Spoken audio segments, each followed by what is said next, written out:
Umabot na sa 4 ang impeachment complaints na inihain laban kay VP Sara Duterte.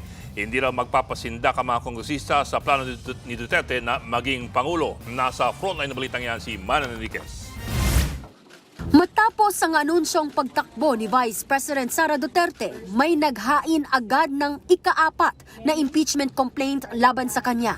Inihain ito ni Attorney Nathaniel Cabrera at inendorso ni na House Deputy Speaker Paulo Ortega at Manila 6th District Representative Benny Abante.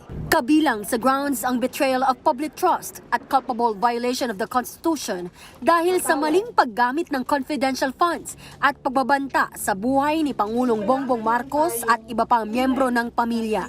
Ayon kay ACT Chair Spartales Representative Antonio Tino, kalkulado ang timing at mukhang gusto raw manindak ni Vice President Sara Duterte sa deklarasyon nitong pagtakbo bilang Pangulo sa 2028 elections. Isinabay kasi yan ni Duterte bago talakayin ang mga impeachment complaint na inihain laban sa kanya. Siguro tingin niya, matatakot niya, masisindak niya ang mga kongresista dahil patakbo siyang presidente. Di ubra yung ganyang mga gimmick at malalantad muli ang kabulukan sa ginawa niya sa confidential funds. Giit naman ni Kabataan Party List Representative Rene Co, inuna pa ng bise na i-anunsyo ang kanyang pagkapangulo imbes na sagutin ang mga impeachment complaints. This is a distraction. At this point in time, hindi ito ang tanong na dapat sinasagot ni VP Sara Duterte. No, ang tanong ay nasaan ang kinurakot na pera ng taong bayan? Paano ito ibabalik? Sa kabila niya, nanindigan ang Makabayan Bloc na malakas ang mga ebidensya at laman ng kanilang impeachment complaint laban kay VP Sara. Kung boboto lang daw ng naaayon sa konsensya ang mga kongresista, matutuloy hanggang impeachment trial ang reklamo sa bise. Kaya giit ng grupo sa publiko, wag nang magpabudol sa mga gimmick ng mga Duterte. Si mamamayang Liberal Party List Representative Leila De Lima naman, hindi na raw nagulat sa ambisyon ni VP Sara.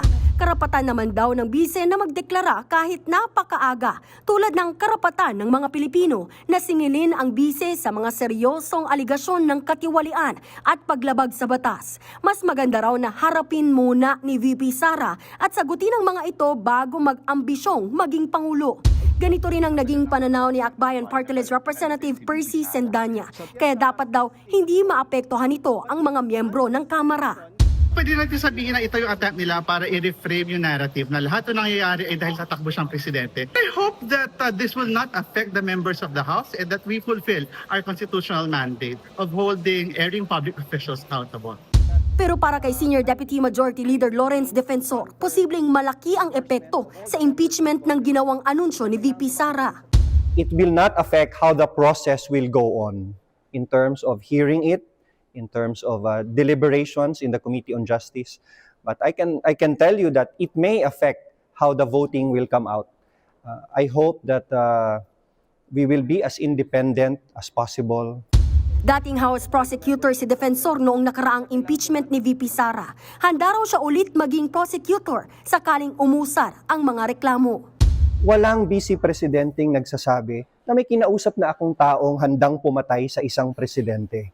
That will always be an impeachable offense and a betrayal of public trust. Sa ngayon, hinihintay na ma-refer ang 4 na reklamong impeachment sa House Committee on Justice para maumpisahan na ang paggulong ng impeachment proceedings sa Kamara. Meron na lang hanggang March 2 si House Speaker Bogie D para ma-refer ang mga ito sa komite alinsunod sa desisyon ng Korte Suprema. Nagbabalita mula sa Frontline, Marian Enriquez, News 5. Mga kapatid, Ed Lingaw po, maging maalam at may pakialam sa mga napapanahong balita sa ating bansa. Para sa mas malilimang pagtalakay at paghimay sa mga issue at headlines, mag-follow at mag-subscribe sa social media pages ng News 5.